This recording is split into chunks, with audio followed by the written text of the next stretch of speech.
Nous présentons ici les 5 meilleures tablettes graphiques. Commençons avec la liste. Début de notre liste au numéro 5. Prisée par les professionnels du monde entier, la Wacom Mobile Studio Pro est différente. C'est le fleuron de la gamme Wacom de par ses nombreuses qualités, et elle est reconnue comme la plus complète et la plus puissante sur le marché. La principale raison? Ce n'est pas juste une tablette graphique, c'est une tablette tout court. Avec un processeur Intel Core i5 ou i7, un choix qui impacte le prix. Cette tablette graphique peut tenir le choc en cas de gros tirage pu. Par exemple, c'est celle que préférera un artiste dans le domaine de la sculpture 3D.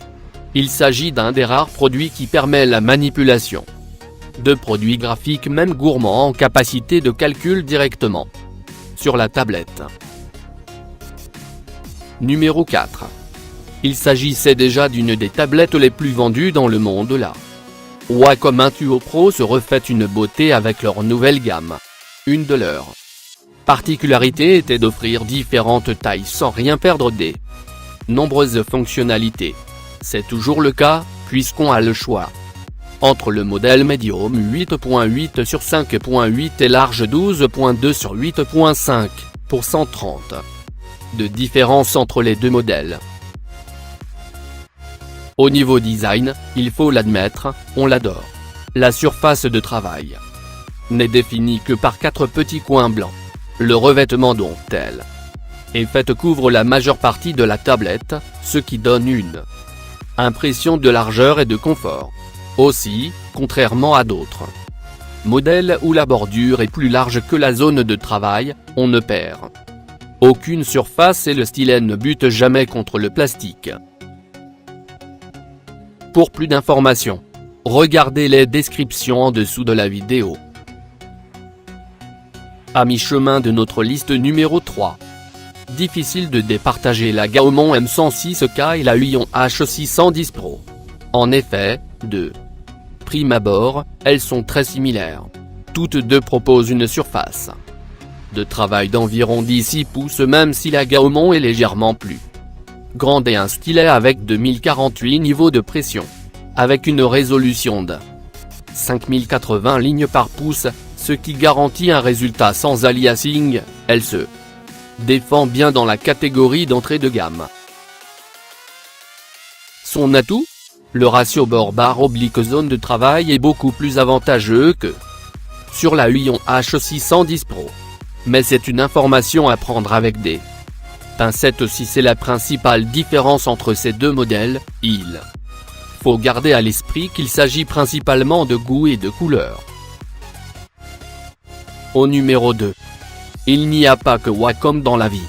Malgré la mainmise de cette marque sur le marché des tablettes graphiques, assurée par leur rapidité à s'adapter et la qualité de leurs produits, d'autres alternatives ont vu le jour et méritent que l'on s'y intéresse. Huion nous présente donc la H610 Pro, un modèle qui apparaît comme l'une des meilleures options qualité-prix dans les produits d'entrée de gamme. Pour moins de 100, elle prétend apporter une qualité et des fonctions jusque-là réservées à des gammes plus prestigieuses. Et entrée au numéro 1 de notre liste. La tablette graphique dont nous allons maintenant parler utilise un design que seules les plus coûteuses peuvent offrir. Au lieu d'être de simples tablettes reliées à un ordinateur qui fait alors office d'interface graphique, celle-ci dispose d'un écran intégré. Elle a été conçue comme une alternative moins coûteuse à la tablette graphique pro de référence, la Cintiq, dont nous parlerons plus tard, qui coûte plus de 1500. Le modèle XP Pen Artist 16, lui, est disponible à moins de 500. Nous n'irons pas jusqu'à dire que les deux produits se valent.